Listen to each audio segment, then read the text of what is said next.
Good morning, everyone, and welcome. This is Joe Scarice, creative bird strategy founder and co-host of this great podcast and room here on Clubhouse. I want to thank everybody for coming in live. We're going to get started here in just a few minutes. We're going to invite a ton of people in and get started here. Give me just a quick second, and I'll get some people invited up. Pretty excited for the day. It was a great week. Just got to get my thumbs moving a little quicker here. So we'll get here in just a few minutes. Get started. We're going to have a great discussion understanding commercial real estate, but obviously we have to go through all our introductions and etc. So first, I want to thank everyone for tuning in this week. We're here every Sunday morning, 9 a.m. Eastern Standard Time, providing education, networking, and hopefully some strategies for you to take for the week till next. My name is Joe Scarice. I am a senior loan analyst at Lendmark Capital, providing insight on asset-based lending, non-QM, trying to always identify that next best subject to really put together. We're at over 10,000 members in our group here on Clubhouse. I want to always thank them and recognize them. I want to thank our sponsors, Mr. Yardell Perkins of Perkatech, who provides all our social media architecture and structuring and video production for the podcast. Without him, we would not be here. So reach out to him to have a discussion about social media and a way of attacking social media. And I'll talk about that in just a few minutes and what we're doing as well. And then I want to talk about our other sponsors, such as Miss Linda Pelagas from Realty 411, who provides educational publication throughout the country, a national publication. She offers also educational events throughout the country as well. I want to thank MB Capital that provides unsecured business lines of credit, where I am a referral partner. Been there I've been working with Eric Moss and his team for quite a while. I want to thank the Elite Dealmakers, where I'm also now an affiliate offering events of education throughout Philadelphia, South Jersey, North Jersey, in Lehigh Valley. We're also hopefully assisting a nice young lady that is putting together an event in Central New Jersey. We're also looking at Delaware, and then we're just here to provide and give back, and hopefully provide some insight and direction in our discussions. So I want to thank everybody again. First, let's get some update on some articles first, because we always like to kind of give some insight to what's going on in the market, and I think that's important. From Mortgage News Daily, mortgage rates ended this week at the lowest level since December 18th. It didn't make a much of an impact on home sales. Definitely made an impact on the investor sales, whether fixing the rent, fixing the flip, and or DSCR loans. But the rates came below 7% on the 30-year, about 6.89.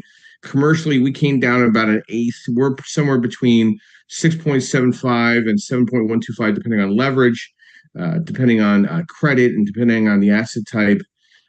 So keep an eye on the rates. They're going to be very bullish over the next several months.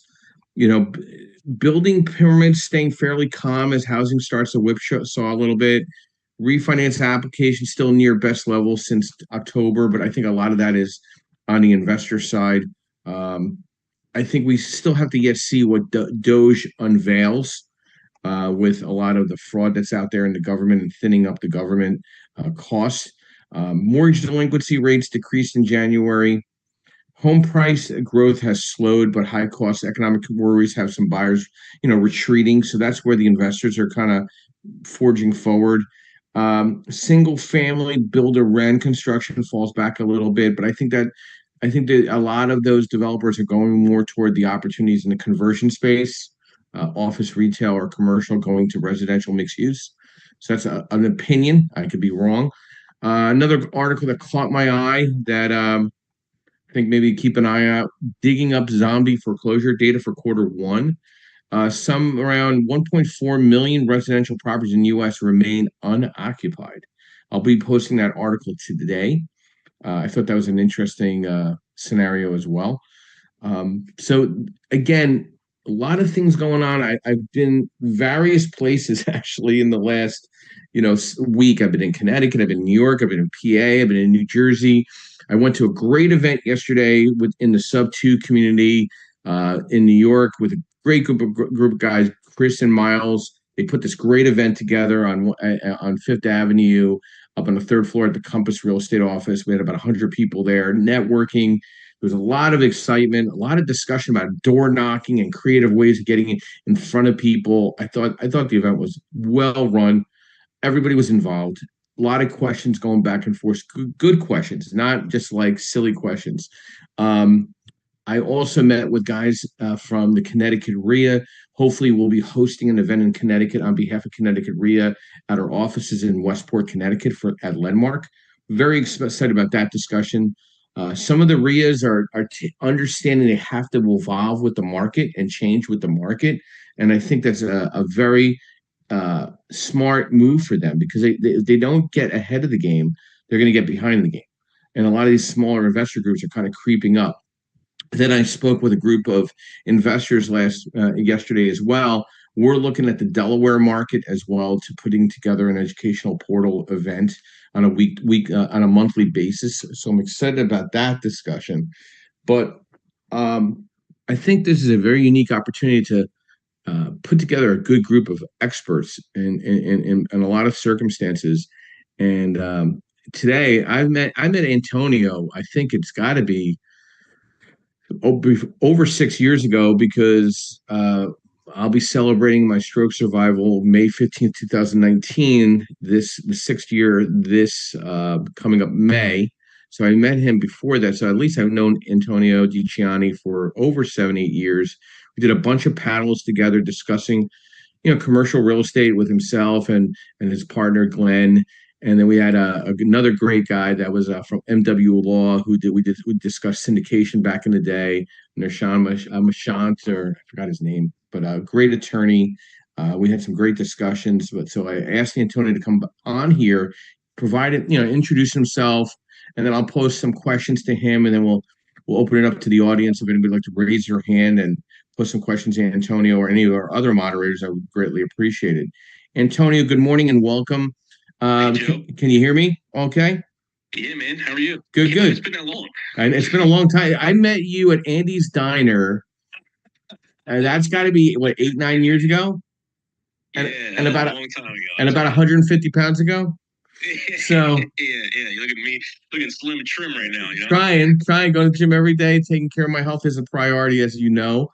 So Antonio, why don't you give a background of who you are, what you do, what's your team about or your company about, and then we'll dive into some questions I put together. Nothing too complicated. We're going to keep it high level, but give it an overview of who you are, what you do, and then we'll go into some questions, and then we'll open it up to the moderators as well.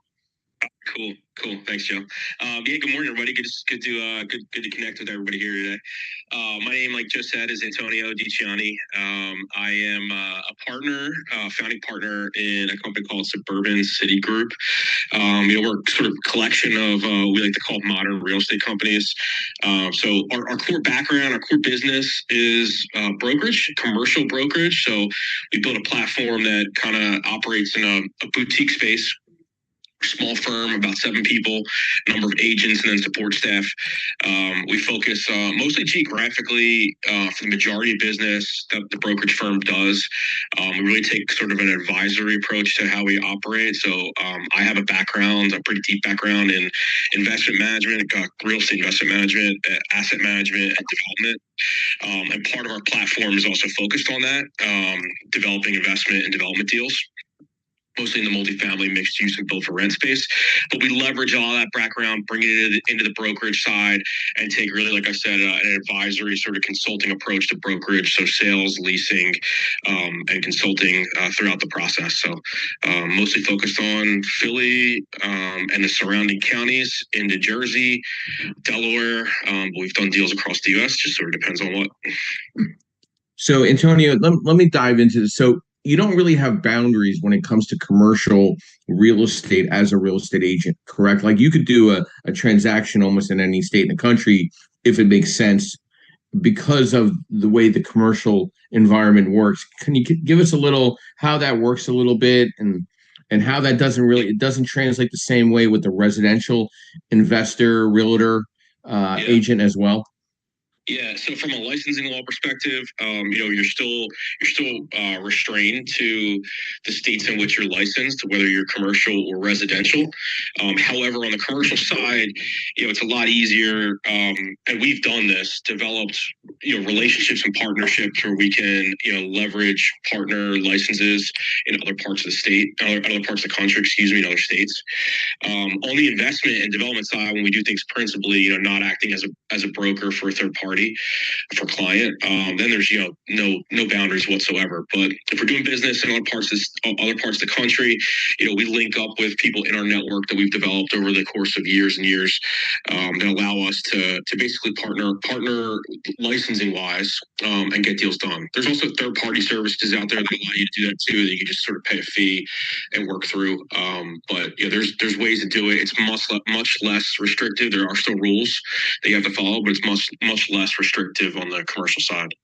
So, I mean, this whole NAR settlement didn't even put a blip into your screen whatsoever, because commercial doesn't even get impacted by that whole minutia of the lawsuit for the residential agent. Yeah. It never had anything to do with you guys at all, right?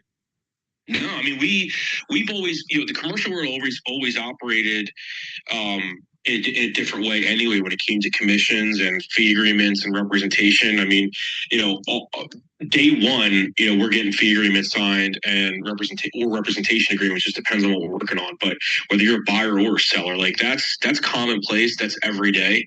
That's like step number one sometimes on what we do. So yeah, the NAR settlement really had no impact on us whatsoever. So we're going to go right to the jugular here, because I you know how I approach things, Antonio. So, yeah. How far will non-QM lending take real estate investors in 2025 with somebody like yourself and your team? Like, how much of non-QM lending has impacted your business, and where do you see it going? Are you looking at smaller assets because it's easier to kind of control the narrative in lending perspective, or is that not even making an impact on your radar? Lending is difficult on the commercial side. It's as you know, like on the commercial side, different from the residential. It's it's a financial exercise, right? It's like a math problem every single time, all day. So it's really sort of the key. I think a lot of people have focused on trying to do smaller deals because of that, and I think they're still out there to do.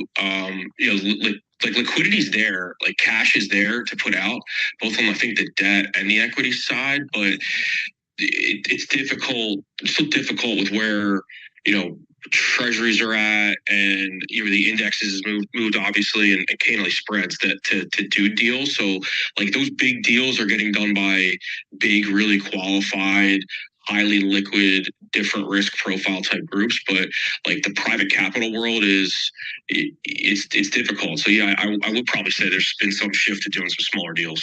Well, I'm seeing the small balance space. We're going now up to 20 units on DSCR multifamily. How does that translate to you? Because we don't concern ourselves with cap rate. We're very focused on the DSCR, right? We don't cap rate is kind of almost irrelevant to what we do in the lending landscape on non-QM. I mean, knowing that you can go up to 20 units in DSCR, does that savor timelines in negotiation of closing? Because I mean, like a DSCR loan could close in 30 to 40 days, where if you go Freddie Fannie, that's probably that's 60 to 90 days, right? At least if everything goes well, right? I mean, are you seeing rates different now from new? I mean, like, are the banks actually involved anymore, or the banks kind of got pushed out to the side as a kind of a secondary or third option? Does everybody look alternative now in your space? Right. I think you're right. I think like unless you're a sponsor, a borrower who's got really a deep relationship with those banks, like you've done a lot of business, you hold you hold a lot of accounts there. Maybe you've got an operating business that you run through there as well, and the bank doesn't want to see those accounts go elsewhere. Those are the only banks that I'm seeing right now, at least, that are being really competitive, and that's not even really competitive, just sort of trying to get deals done. Yeah. Although otherwise, yeah, it's the other route, the other world that you got to go to. There's been a lot. I think there's been some debt funds that are starting to come out again, and pick up lending pretty significantly, because you need to go to that alternative route. But yeah, I think like non-QM is a good source, and if you're a borrower and you're bidding on a deal, and you can go a non-QM route, and you can bring that speed, that's important. I mean, when you're a seller on the other side, you're looking at either you're looking at terms of your offer, terms of the structure of the deal, but you're mostly largely, you can boil it down to being focused on two things as a seller, like price and timeline. And if you can be competitive on price, then it maybe gives you as a buyer a little bit of edge if you can be competitive on timeline, with a non-QM loan, you can maybe get a little bit of an edge on price. And sellers are generally responsive to that. So it leads into my next question. Like, where can investing in multifamily properties go wrong or go right? What are some of the drawbacks? I mean, there's pros and cons to everything. Everybody thinks, hey, I'm going to go create a syndication. I'm going to go buy a multifamily and put together 20 people that are going to believe in what I'm doing here. I know, that, and that you have a lot of these people that call you with pie in the sky dreams and fantasies, but let's bring it into reality. I mean, is multifamily the way to go right now, or is there some drawbacks with all the conversions and all the office retail conversions maybe potentially going to residential? Like, where are you seeing the sweet spot for the guy or gal that wants to be in that 5 through 20 space? And if they want to go about 20, where should they be? What should they be looking for, kind of thing? Like, how are you advising people in that multifamily not to go wrong? How about that? Yeah, that's a good question. So I think to answer the first part of that is, all right, I'll open it by telling you a quick story. My first syndication I ever did was like a Class C that we were trying to take to like a Class B deal. It was small, 30 units, and it was old and run down, and the prior owner had done like a lipstick job on it. And it was a syndication, went out to friends and family, and probably 6 months into it, it was a central boiler system in the building. The boiler went. And it was something that we missed during due diligence. And like, I'm telling this story because when you in syndications, one of I think the biggest issues is where do you get all this liquidity from when you need it? And because you've syndicated out to 15, 20, 30, 40 people who wrote you maybe, it depends how low you went, but 25, 35, 40, $50,000 checks. The boiler goes, and it's like, well, where do you go to get the money you need to replace it when you didn't budget for it properly and have the right kind of reserves? And it's like, good luck going to all these individual people that mostly are friends and family when you're starting out, and you're asking everybody to put up, another 10 grand each. And and then it's layer on top, it's your first deal or whatever, and you're just starting out, and you have personal relationships. It makes it really tough. So I'm telling this story because I think, I quickly learned that one of the biggest challenges and mistakes not to make, especially in today's market where there is a lot of volatility on rates and candidly values. I think people think they're settling a bit, and I sort of think that too, but it's still volatility nonetheless. Nobody knows. And there's a lot of product, obviously, as you know, Joe, that's out there right now. It's getting delivered and being redeveloped. So I think one of those biggest risks, always been this way, even more so now, is liquidity as a sponsor who's doing a syndication.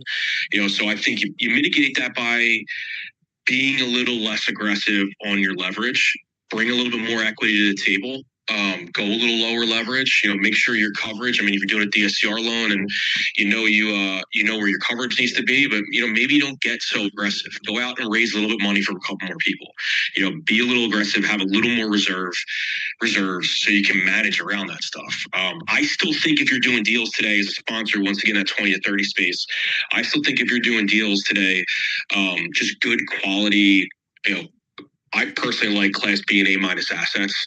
Not the top of the market by any means, but like assets that are in good condition, that have largely well put together systems in place, from a physical structure that don't need a ridiculous amount of capex, because it's sometimes where you get burned, especially in a market today where your tenants are stressed with their rent to income ratios. They're getting hit in all angles with inflation. Like, how much more can you push? I mean, you got to go dump $1 million into capex to redo with a whole bunch of systems. You got to recoup that somehow. And how do you recoup it? You push rents. And can your residents bear that in order for you to hit your business plan? So I think there's a lot of money still to be made, and you probably a really nice risk return profile, focusing in a little bit better quality assets, in my opinion, that have still a good value add story behind it, but they're not dilapidated, they're not falling apart, there's not a huge risk profile associated with them. Yeah, I mean, I'm seeing I personally think that like markets like Philadelphia are going to flood with rentals over the next 12 to. I mean, there's so much inventory coming to the front line institutionally or privately. Yeah. I see DSCR compressing. I see values coming down no less than 10 to 12% across the board, and I see a welcoming, which you haven't seen before, of affordable housing rents more so than market rents in all the urban settings, even in certain suburban settings. How are you handling that when somebody says, "Oh, I don't want to work with Section 8," and I'm like, well, I mean, Section 8 is here. It's present. The numbers are almost equivalent to the market rent in most markets outside of the wealthier areas. What is the discussion you're having with somebody knowing all this? Because, I mean, I went to an event I think it was Thursday night, and bigger developer we both know, Antonio. I think he doesn't see him. He's like deer in the headlights right now. Like he goes, "So I lost 20% value in all my properties just in the last year." So like, how do you, as a developer, what do you do?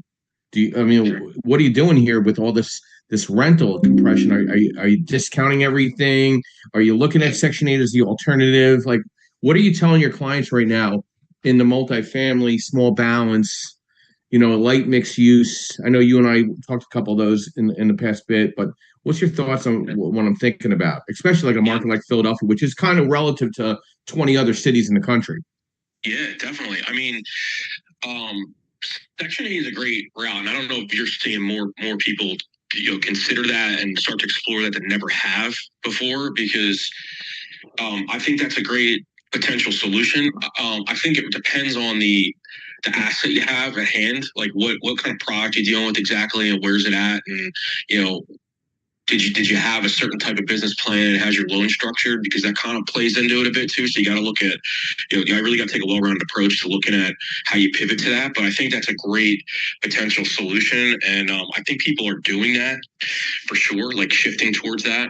I'm gonna deal right now. We actually developed in North Carolina that has seen a ridiculous amount of new inbound migration. So a ton of people moving there. Like, the fundamentals are really strong, but we delivered, and there's 550 other units that have delivered literally within 12 months of our delivery schedule. So you could bring all the demand in the world. That's just too much supply right now. So we're facing that challenge right now, like a lot of other developers and a lot of our clients. Like, you get hit with all that supply, and you gotta shift your mindset. You do need to start looking at those things. In our case, we just couldn't do it. It doesn't work in that market there.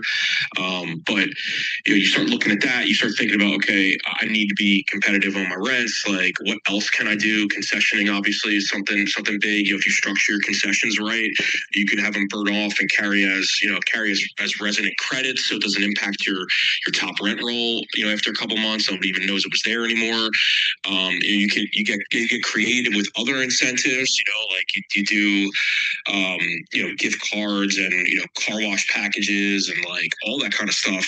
You just start to get really creative with how you do it. You get out there and you start working with other businesses in the market, a chamber of commerce. Can you get some corporate relationships to put people in? And we've even looked at potentially, and I know other clients have looked at this, potentially trying to segment off a couple of units and do short-term rentals temporarily and manage cash flow and get heads and beds. Everybody, all of our clients, including myself, tend to think that we got a huge wave of supply we're dealing with right now, and I don't think it's it's still coming, but I think the next couple years are going to see a pretty sharp decline in new supply. So if you can make it through, this challenge, and sometimes that means concessioning and adjusting rents, I think you're going to be, as an owner, in a really good spot. You just got to get your numbers in place. Sometimes you got to work with your lender, talk to them, so you're not in default on renting at certain figures and offer too many concessions. But you gotta be creative, and you gotta really get into the weeds. So what investment type are you leaning toward for your clients right now? Like, what do you like, somebody calls you, that you have a relationship. Hey, Antonio, I want to start looking at a new asset. What are you leaning toward right now as a real estate professional?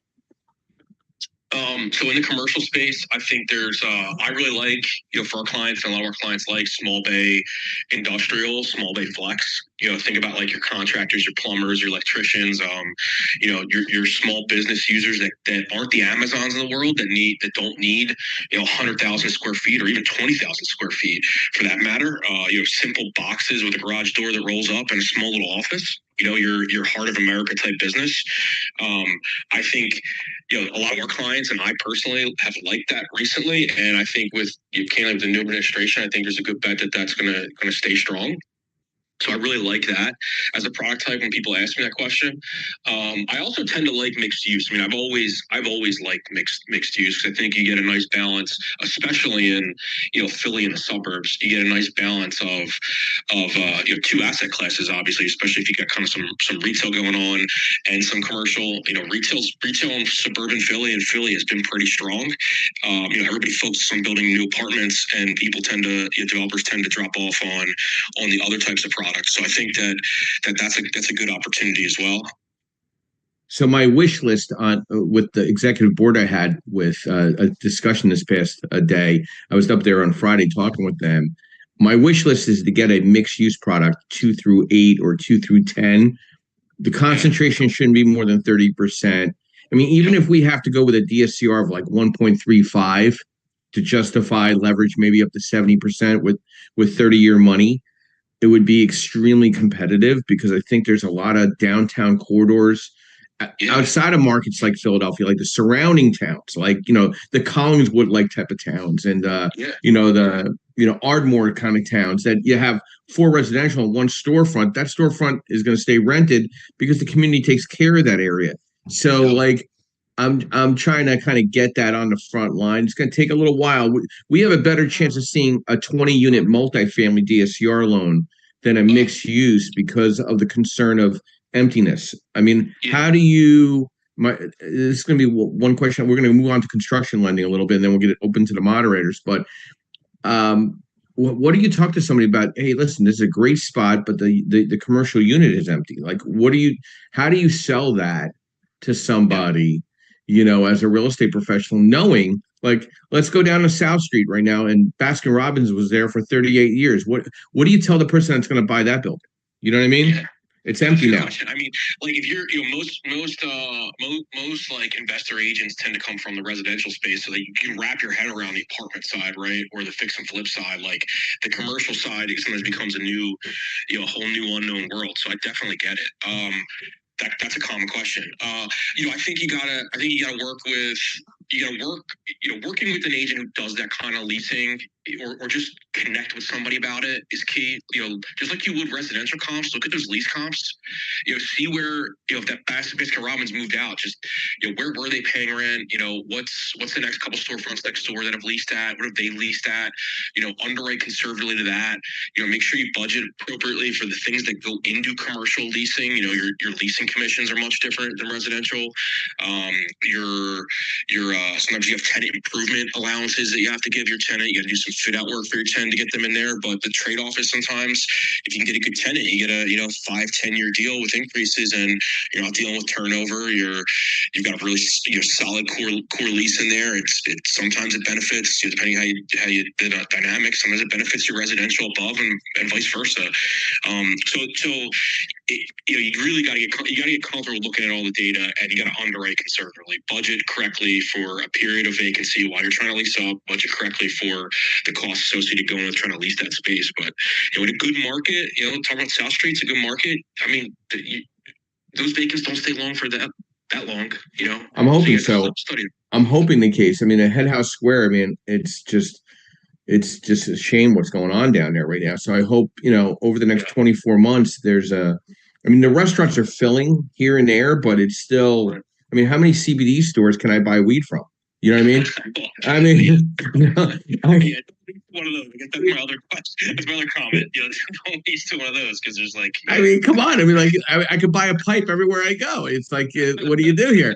So, and how many nail salons can you get a pedicure from? You know what I mean? So, like, that's my thought behind a lot of that. So there's got to be some creativity, and that comes to my next and last question before we go to the moderators and their introductions and potential questions they're going to pose to you is navigating challenges in the construction lending space for real estate investors. I mean, 1 unit up to 1,000-unit multifamily, there's so much money out there, right? More money than deals in fixed to rent, fixed to flip, new construction 1 through 4, 5 through 20. There's just not enough deals to be brought in with the experience level to close with the amount of money that's available. But where's the challenge for you as a real estate professional in the mixed use piece or the warehousing development? Because guess what? Asset-based lenders don't like that stuff right now. They can't sell it back to, Blackstone, BlackRock, State Street, and Vanguard. So that's where the local banks and the credit unions step up the bat, where we can't step up the bat. I mean, there's some debt lenders out there that'll do it, but like it's very far. There's far and few between because a lot of these deals are fantasy-like. So, I want to build this beautiful warehouse, but I got no experience, but I know the contractor does, and the story starts escalating, and it gets very muddy. You know what I mean? So, how are you handling challenges in construction lending today, and what do you look at? What do you see over the next 24 months residentially? And let's stick to residential and mixed use with a residential blend, okay, like an eat, work, and live type of thing, or a conversion or something like that. Anything on the warehousing side, or real true office retail, it's not really the room for that. So let's just try to keep it within, the people that that can kind of relate to it. So let's go with that. Okay, cool. Yeah, I would say we're guiding people to focus on your takeout because what is meaning what happens after your construction loan matures, and the reason we want I always like to focus on that and make sure our clients are focused on that is because if you're looking at exit value, you're looking at stabilized value as well. Making sure you have enough delta between going in and exiting. There's so much that's going on in the market right now with rates, values, sort of aberrations, ups and downs, rents, where rents are moving. We just talked about this whole supply story of a lot of supplies coming, a lot of concessioning. So my first comment is with our clients is like let's look at, okay, great, we're selling this great piece of dirt that you're going to go build 20 units, 50 units, whatever it is. Let's spend some time to figure out what your business plan is and what that stabilized value looks like and what your exit value looks like, so you can make sure you structure the right debt with your lenders so you've got enough room, because sometimes people don't focus so much. You don't focus as much on that exit piece, and everybody focuses on the going in and what's it look like. But what about the exit? How do you get out of it? How do you pay your lender off? And how do you pay your lender off when you have to nobody wants to do this, but drop rates sometimes when there's too much supply, or do a little bit too much concessioning, or you hit some schedule issues and you accrue a little bit more interest than you wanted to. So I would say focusing on there. The other side of that, we're getting around or dealing with some of these deals when we talk about mixed use and some of the 20, 30, 40 unit multifamily deals is outside of outside of certain lenders, the bank lenders are great, but you'll go back to your relationships. Go figure out where your relationships are, where your contractors' relationships are, because I think that helps. An environment like this, relationship lending is really important. Really, really important. Being able for your loan officer to tell the credit committee a really good story about you as a sponsor and what you've been through and how you handle situations is really key right now in the market. So I would go back and focus on that kind of stuff. Great stuff, Antonio. Thank you very much. Bob, good morning, and thank you for your patience. I appreciate you listening in here, and he's always been a great fan of our group here. First, introduce yourself, who you are, what you do. I'd love to see if you have a question for Antonio and how it could relate to the room and kind of feedback to what you do in your everyday work. Thanks, Joe. So my name is Bob Chesick. I'm president of Chespin Corporation. I help people set up LLCs, corporations, and now navigate through the BOI structure. I'm not here to give any legal advice. And Antonio, I think when you said Andy's Diner, or when you guys are saying Andy's Diner, I think you actually were at one of my presentations that I did for Joe. I did it at both Conshohocken and Trevo. So I think I caught you somewhere, I met you somewhere down the road there. Cool. Well, Joe knows everybody, so that I wouldn't be surprised by that. Yep. Yeah, so my biggest question, and I'm not a real estate investor. I come more from the service provider end, doing the LLCs and the corporations, all that.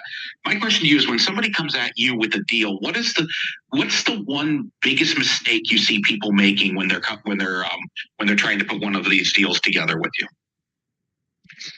So when somebody's trying to buy a deal, somebody's trying to buy like what's property? Yeah. Well, what are they unprepared with usually, or have done incorrectly that you normally see that has to either be fixed or derails the deal? Yeah.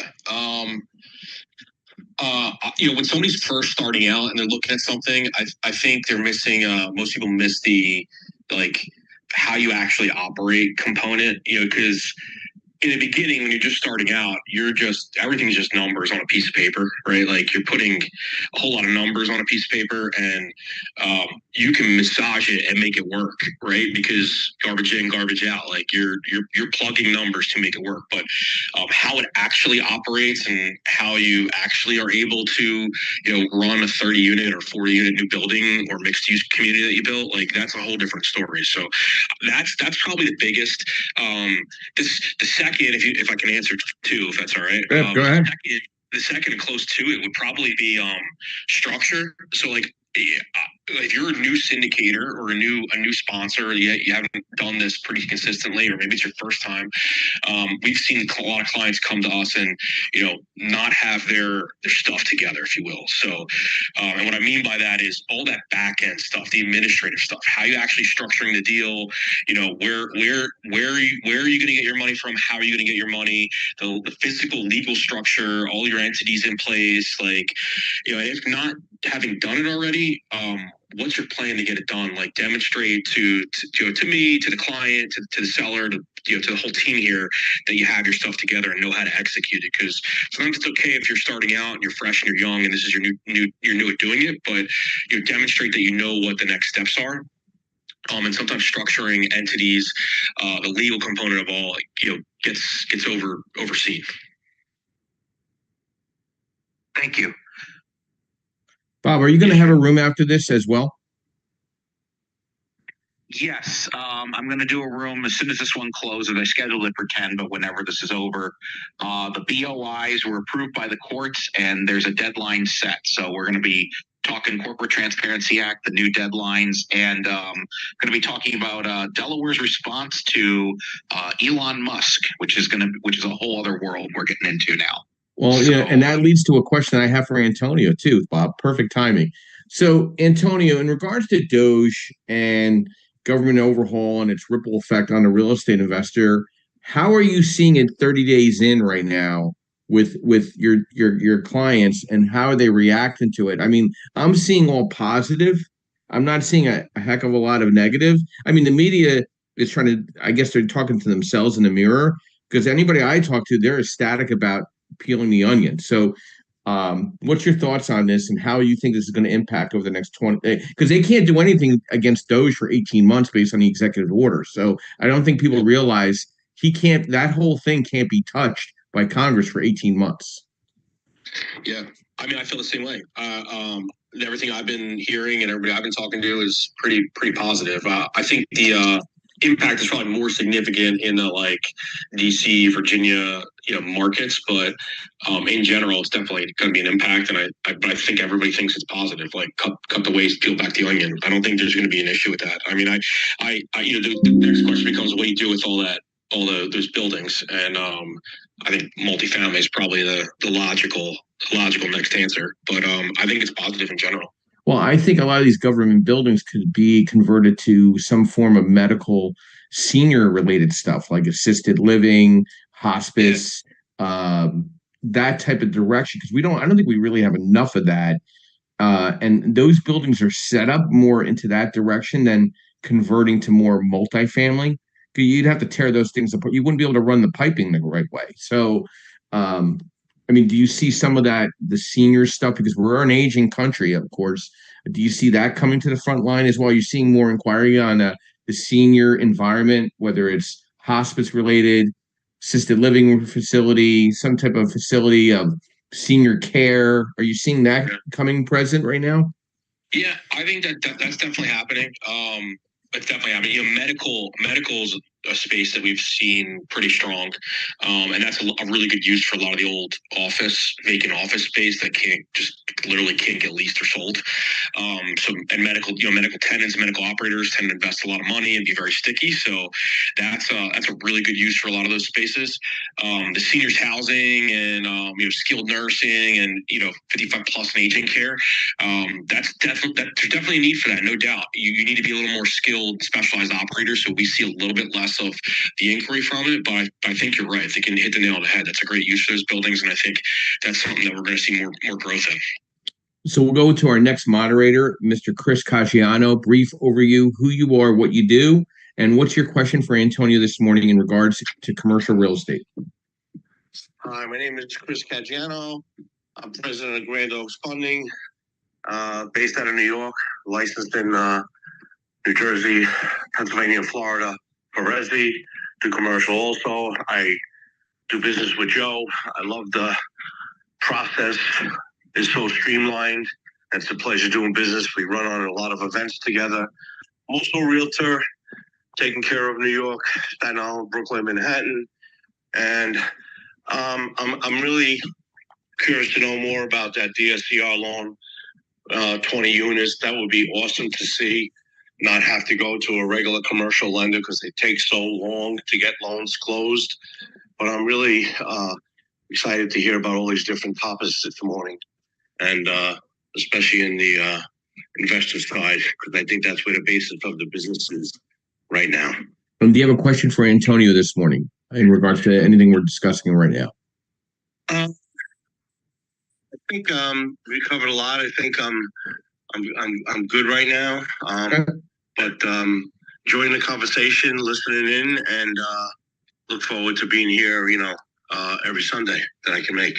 Thank you. Thank you. And I do agree with you. I think the DSCR is going to take a bigger role in the multifamily small balance. I think it's happening as we see it because they know we have to do it. Okay. Because Fannie and Freddie and the banks just can't get to the front line quick enough. And Antonio, I know we were working on a very unique deal with Glenn. Did that deal ever come together? I think it was overpriced, and that's why the DSCR was a little wacky. And it was terrible, actually. You had to bring 35% to make sense. Are people waking up realizing they're overpriced? I mean, is that happening, or is that not really happening yet? Not really. Okay. Yeah, they're still a little stood on. Yeah, it's still a little bit. Okay. Yeah, it happens. The sellers don't help either, Joe, to be honest. They don't help either. Yeah, I mean, that deal okay, great. It's in Newtown. So you're paying for the prestigious area, the safety of it all, the consistency of it all. But you'd have to have 35% to make money on this thing. And then you're chasing that 35% for the next 5 to 8 years. And if you have vacancy or anything catastrophic that had to be done to the building, now you're really chasing your money for a long time, even with depreciation. Yep. The problem is, when is the last time a building like that hits the market in Newtown? That's the people just, they want it and they stretch to make it work because in certain pockets we got a ton of supply, but in certain pockets we've got no supply forever. So it's like no new supply forever. So it's like, yeah, they're borrowers, buyers still trying to make stuff work, and I think there's still that little bit of imbalance, but sellers don't help the equation at all either. Still. Yeah. So let's go to our next moderator, Mr. David Ingamy. Good morning. Welcome. Brief overview who you are, what you do, and your question for understanding commercial real estate with Antonio DiCianni. Hey, good morning, everybody. As Joe said, my name is Dave Ingamy. I am a licensed title insurance and property and casualty insurance agent, and I could get you a quote for homeowners anywhere in the country. I could also handle title insurance anywhere in the country.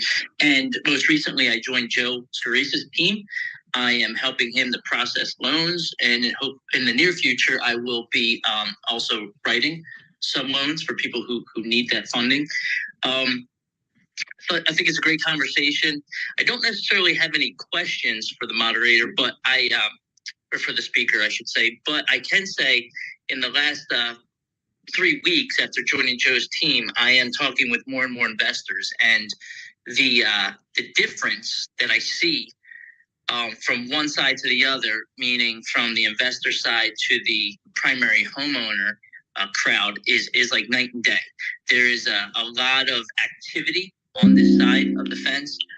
There's a lot of excitement, as Joe said, and the QM products are definitely sought after. It's such a refreshing change in activity and positivity rather than the residential side that I've been dealing with for the better part of the last 15 years. So yeah, I'm excited to be on this call. I'm excited to hear about some of the things going on, like we're talking about, and just as somebody that's dealt with both sides of the market over the last few months, I can tell you that this is definitely the place to be. It's a business mentality rather than an emotional purchase, because a person's going to be living there. So if anybody has any questions for me, feel free to to put it in the chat or give me a call. Thanks, Dave. And Antonio, that relates to a question I have back to you. Where are you seeing people that you haven't seen in a while come off the sidelines? And say you had a good or bad experience with them, they just suddenly have human amnesia and they want to work with you again. And are you seeing that? Because I'm seeing that in the last 2 weeks. I got people that told me to go scratch 2, 3, 4 years ago. Suddenly I'm their best friend in the whole wide world. I mean, are you seeing that happening over the last month or two? Oh yeah, definitely. I can't say that we're doing more deals now, but we're having more conversations. Hopefully, those people aren't tire kicking too much. But I think something clicked, something changed. I don't know if it's just a little more confidence in the market, administration. I don't know what it is, but something clicked, and we're definitely having more conversations. Yeah, I'm glad you are too. It's a good thing, I think, for our business. Yeah, I did close to 110 million in origination last year, right? And why I brought Dave on is because of his background, because I think there is a unique opportunity in our space to broker loans and white label loans. So since you're allowed to do that through a direct lender, such as ourselves, I'm looking at Dave to enhance our broker channel, because I don't think enough brokers understand the convenience of white labeling with a direct lender. Are you seeing agents in your space starting to broker loans because of the non-QM presence in the market? Yep. I think everybody tries to do that. Yep, absolutely. Yeah. Yep. I mean, so to caveat that, the key is hooking up with somebody who actually knows what they're doing. Well, that's I'm still trying to figure out what I'm doing every day. But yes, I would agree. Listen, people send me stuff and I'm like, how do these people wake up in the morning and don't set themselves on fire by turning on the stove? So I'm like, oh my gosh. I'm like, they send me this and they think I could decipher whatever they're sending me. And Dave actually is like, how did you figure that out? I'm like, well, I used Google and I kind of taped it together, and I kind of made sense of it. But people really don't know how to stack a loan for somebody to look at, to understand. Like when you say, hey, send me an executive summary, they literally send me attachments, and they're like, I'm going to open all these attachments. Like, what am I looking at? I don't even know what I'm looking at. Yeah. Just break it down to bullet points. It's like realtors in the world, right? Like there's anybody, not anybody, but a lot of people are realtors. Like who's the good ones? Who knows actually how to help you through that deal? Same thing on the debt side, no different. Yeah, it's kind of crazy. So yeah, I giggle sometimes and shake my head, my eyes roll around. That's all by 9 a.m. in the morning on a Monday or Tuesday. So yeah, by 10, forget about it. I'm already looking for a shot of bourbon just to kind of balance out the blood pressure. So it's all good. But we'll go to our next moderator, Mr. Kazi. Brief overview, who you are, what you do, and your question for understanding commercial real estate with Antonio DiCianni. Kazi? No worries, buddy. Hey, my man Joe, what's going on? Good morning. I'm doing pretty well this morning. Good morning. How are you? So yeah, we just want to kind of get a brief overview who you are, what you do, and then a question for Antonio based on our discussion this morning. Okay, yeah. No, I definitely came into the room late this morning, so I sound like I missed a great conversation. Pleasure to meet you, Antonio.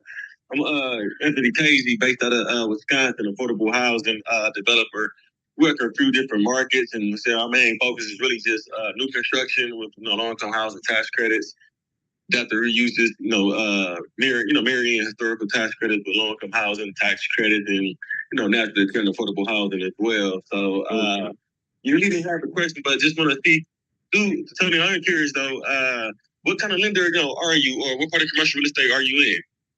Yeah, so I run two sort of platforms under Suburban City Group. We've got a brokerage division on commercial real estate, so sales, leasing, development, site selection, advisory, consulting, mostly all asset classes, but we tend to focus on multifamily, land, mixed use, and some small bay flex. We've been building out pretty aggressively.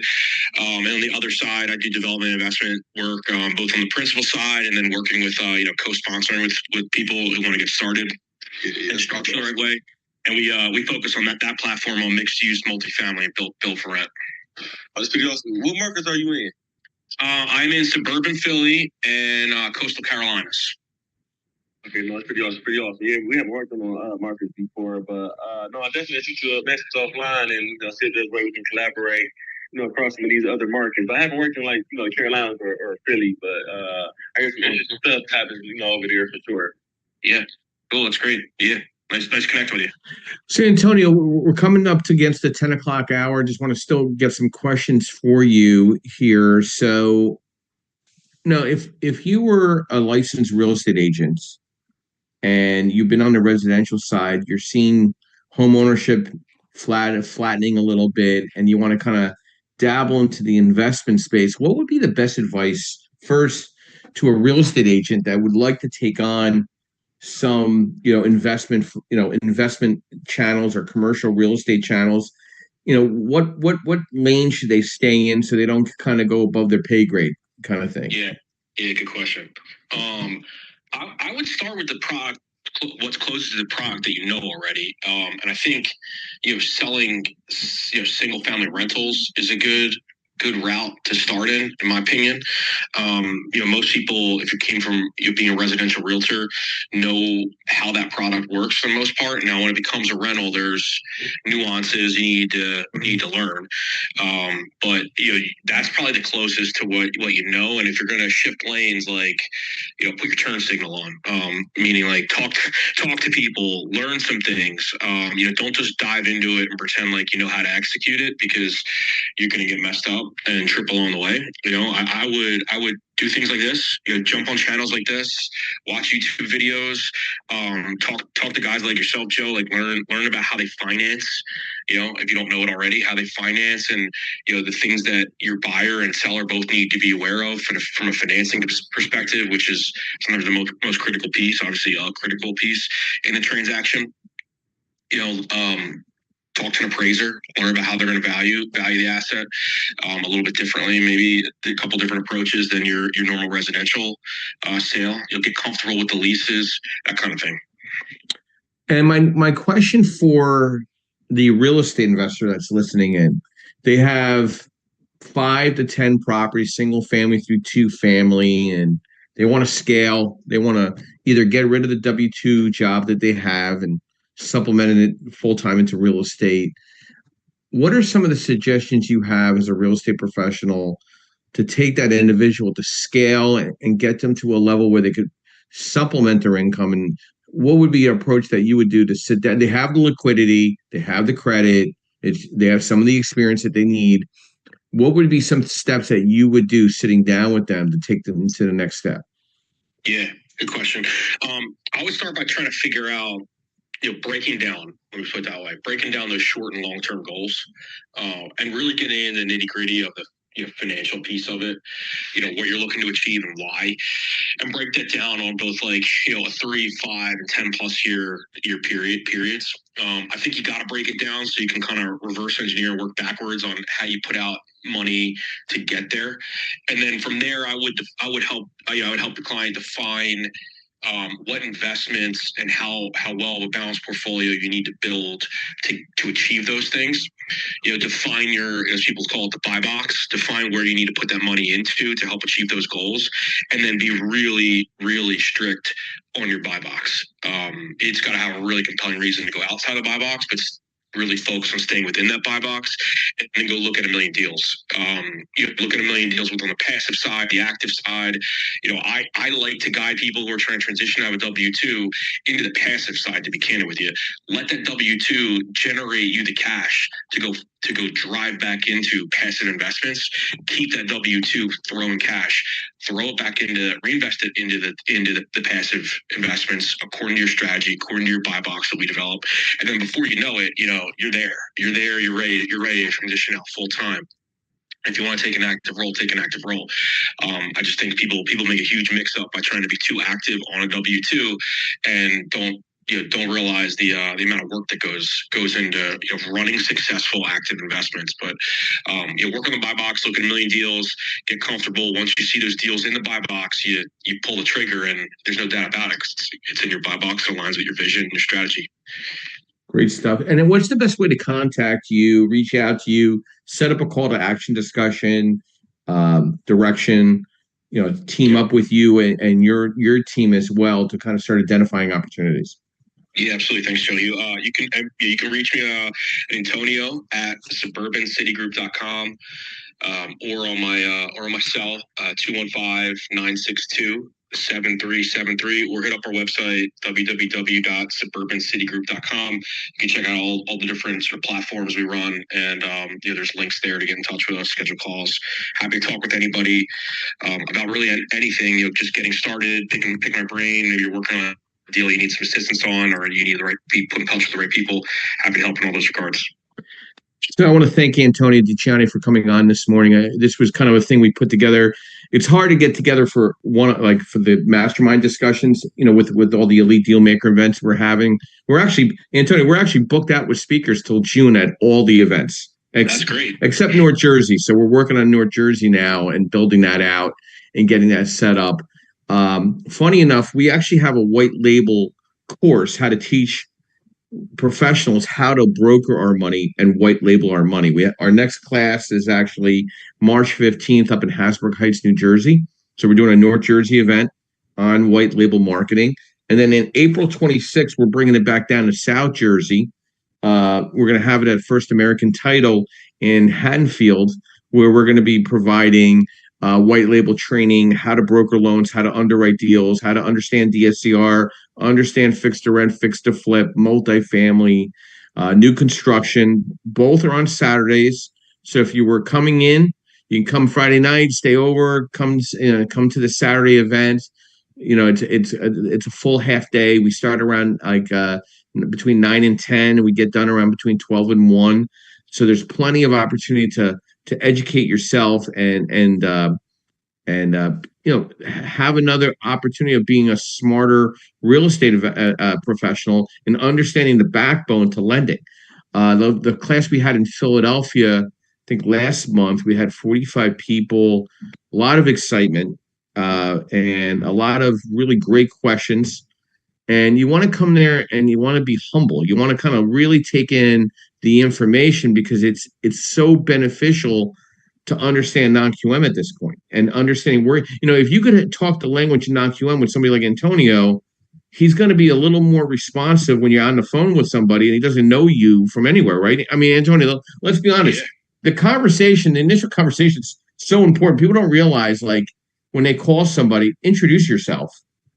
Two, have some knowledge of what you're talking about or the subject of the property, right? I mean, like, just don't throw crap up on a wall and hope it sticks, right? I mean, that would be, Yeah, absolutely. Love working with new people, but just demonstrate that you've done a little bit of research prior.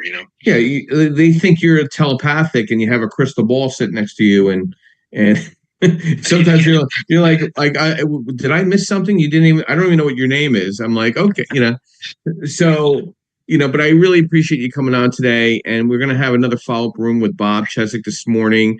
And I want to thank our sponsors. I want to thank Miss Linda Pelagas of Realty 411. I'd like to thank MB Capital, where I'm a referral partner in the unsecured business line of credit program. I'd like to thank Lendmark, where I'm a senior loan analyst providing asset-based lending nationwide. I'd like to thank Mr. Yardell Perkins, of course, from Perkatech, my business partner, colleague, co-host, co-founder of this great podcast. I'd like to thank Clubhouse for allowing us to provide an alternative version of audio to our clients on our podcast. You can find our podcast above. We're nearing 100+ episodes. We hired a social media administrator to push all this content out. You can find us pretty much everywhere online if you do a quick Google search. We'll be back here every Sunday morning, of course, 9 a.m. Eastern Standard Time, providing insight, education, networking, and strategy. My quote today: my past has not defined me, destroyed me, deterred me, or defeated me. It has only strengthened me. Everybody have a blessed Sunday. Antonio, have a great day. Everybody else, go to Bob's room following this, and I'll be ending the room in the next 30 seconds. Thank you. Cool. Thanks, everybody.